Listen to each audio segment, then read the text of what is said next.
Welcome back to Ferocious Education. This is Zed. Today we're going to be talking about NAKD Brands Group once more. Make sure to drop a like to this video to help the channel grow, subscribe, and leave notifications on. I've covered this one previously. You'll find my previous video in the description below. Let's jump right into this one. So NAKD Brands. This one here has done a lot of changes recently, especially in moving on from the brick and mortar stores towards an e-commerce or an online platform. And I'll go through that in a second here. Some of their brands including Bendham, Ferrum, Pleasure State, Lovable, Bendon Man, Davenport, Hickory, NAKD Brands, and Frederick of Hollywoods.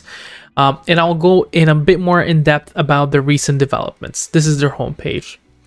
So one of the latest things that we get to see is on February 24th, they've actually placed around $100 million of shares to be placed in the future towards an issuance of a placement regarding, let's say, at the market offerings, etc. And a bit more in details about this one. I think it's better to describe it through the news here. NAKD Brands Group signs definitive agreement for $100 million private placements. And this one is approximately $500 million with accredited investors. Upon closing of the private placement, the proceeds will be used to develop the company's technology solutions, increase its existing digital platform or footprint, and pursue accretive acquisitions of existing e-commerce brands for the general corporate purposes. The company believes its recent capital raising activities accelerates its transition to pure play to e-commerce platform business.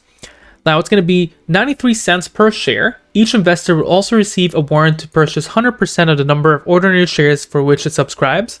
The warrants will have an exercise price of 1.13 per share and will expire 5 years from the date of issuance. The exercise price and the number of shares covered by the warrants will be subject to adjustments, etc., etc. And this one here, the private placement is expected to be closing during the week of March 1st, 2021, subject to customary closing conditions, including review and non-objection by the NASDAQ market, etc. So that kind of gives us a bit of more perspective.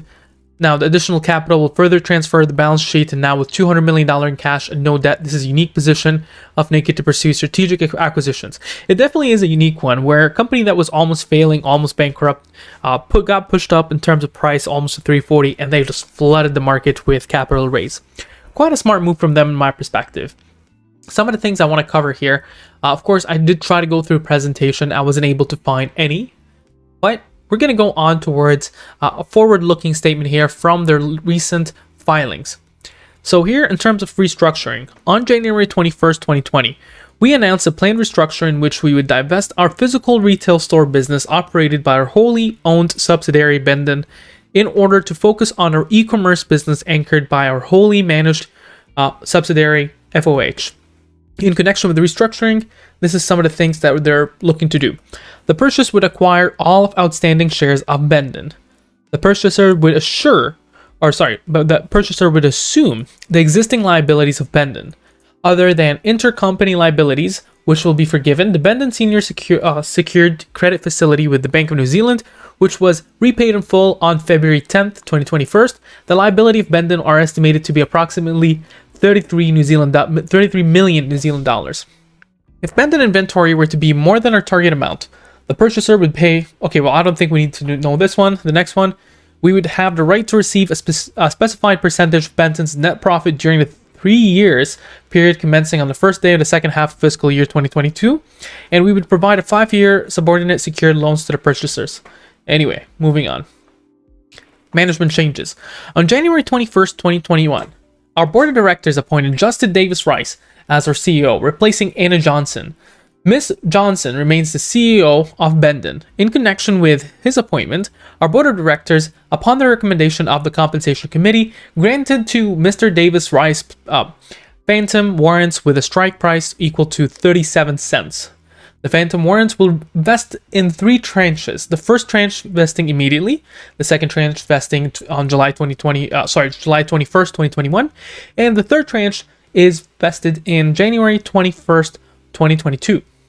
Each tranche will cover 1.5% of our standing ordinary shares as of the date of vesting and will expire 3 years after its vesting date.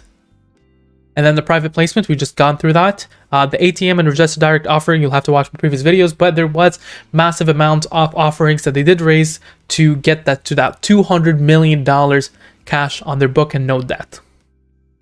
And I think that covers everything that we needed to talk about here. Next is institutional buyers. It seems that institutional isn't liking Naked. Naked Brands looks like to be missed by a lot of institutions. I think the last one was on the 16th of February. Capital Directions Investments Advisors liquidated their entire position. 13Gs seems to be quite dry recently. Now, I'm not exactly sure whether that's an error from my side, but we can easily go ahead and find here. SC 13Gs. It doesn't look like it's actually even loading up. There we go. It looks like it goes all the way back last year. Very much on par with what we're seeing here. Next here is what we're getting to see that insider buyers seems to be very dry recently as well. Now, we do know about the vesting that is mentioned there. Now, this kind of covers the due diligence part. If you haven't done so, please consider subscribing and leave notifications on. It helps my channel a lot more than you can think of. And now towards the technical analysis perspective. On a technical analysis perspective, what we get to see here is that on the 1 week perspective, the 10 SMA is above the 30 EMA, and that's amazing. Price point is above the 50 SMA. And we get to see that the 80X here is a little bit overbought or overextended, not overbought, overextended. That means we were expected to see a little bit of a pullback. And I think from $3.40 down to $1 something, $1.10, or almost just $1, I think that's fair to say that that is the pullback that we're looking for. William % R shows that this one here is actually sitting a little bit towards the oversold, not quite highly oversold, but a little bit towards there.